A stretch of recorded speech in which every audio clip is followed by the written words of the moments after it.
Assalamu alaikum wa rahmatullahi wa barakatuh. Bienvenue sur Courani, votre chaîne dédiée à l'exploration du Coran et aux histoires de croyants inspirées de faits réels. Chaque semaine, plongeons ensemble dans les versets sacrés et des récits inspirants. Si vous aimez nos contenus, n'oubliez pas de vous abonner, de liker et de partager nos vidéos. Qu'Allah nous éclaire encore cette semaine, qu'il nous fortifie dans notre croyance et notre compréhension.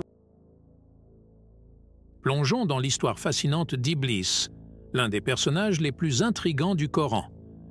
Sa relation spéciale avec Allah, sa chute tragique et son défi audacieux ont laissé une empreinte indélébile dans les récits religieux.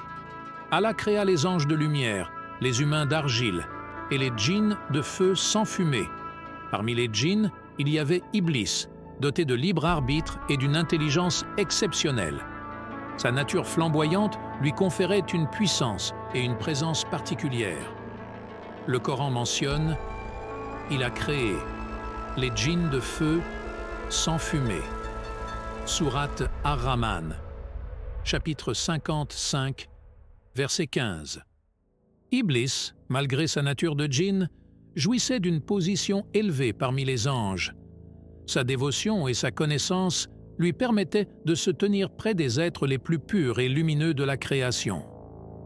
Le moment décisif arriva lorsqu'Allah créa Adam et ordonna aux anges et à Iblis de se prosterner devant cette nouvelle création en signe de respect et d'obéissance.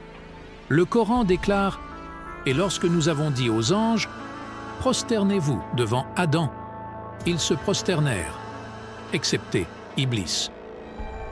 Il refusa et s'enfla d'orgueil, et il était parmi les infidèles. » Sourate Al-Baqarah, chapitre 2, verset 34. Les djinns, mentionnés dans le Coran, sont des créatures invisibles, créées par Allah, à partir de feu sans fumée. Ils possèdent le libre arbitre, tout comme les humains. Iblis, empli d'orgueil, refusa de se prosterner devant Adam. « Je suis meilleur que lui, dit-il. Tu m'as créé de feu et lui d'argile. » Sourate Al-Araf, chapitre 7, verset 12. Pour cette désobéissance, Allah le maudit et le chassa du paradis. « Descends d'ici, il ne t'appartient pas d'être orgueilleux ici. Sors, te voilà parmi les méprisés. » Sourate Al-Araf, chapitre 7, verset 13. Un aspect central de l'histoire d'Iblis est son orgueil. L'orgueil, ou arrogance, est une attitude de supériorité qui pousse une personne à mépriser ou à se sentir au-dessus des autres. Dans le cas d'Iblis, c'est son orgueil qui l'a empêché de se prosterner devant Adam, malgré l'ordre divin. Le Coran nous enseigne que l'orgueil est un obstacle majeur à l'obéissance et à la soumission à Allah. Exilé et furieux, Iblis défia Allah. « Puisque tu m'as induit en erreur, je m'assoirai pour eux sur ton droit chemin, puis je les attaquerai de devant, de derrière, de leur droite et de leur gauche. Et pour la plupart, tu ne les trouveras pas reconnaissants. » Sourate Al-Araf, chapitre 7, versets 16 à 17. Allah accepta ce défi, permettant à Iblis de tenter les humains, mais précisa que ses serviteurs sincères resteraient intouchables.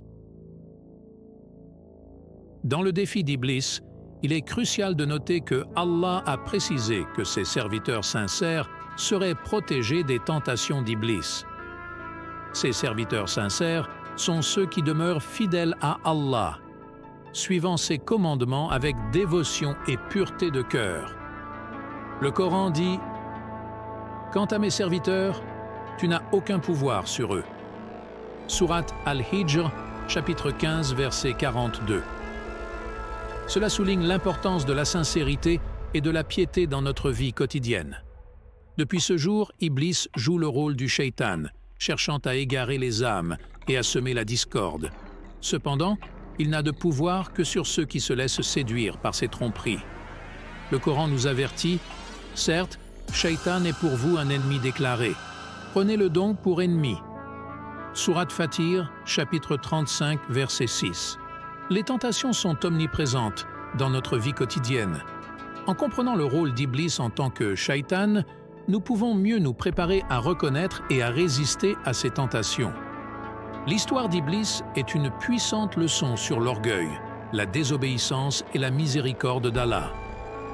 Elle nous rappelle de rester vigilants face aux tentations et de chercher toujours la protection divine. Restons fermes dans notre foi et cherchons la guidance d'Allah pour éviter les pièges d'Iblis.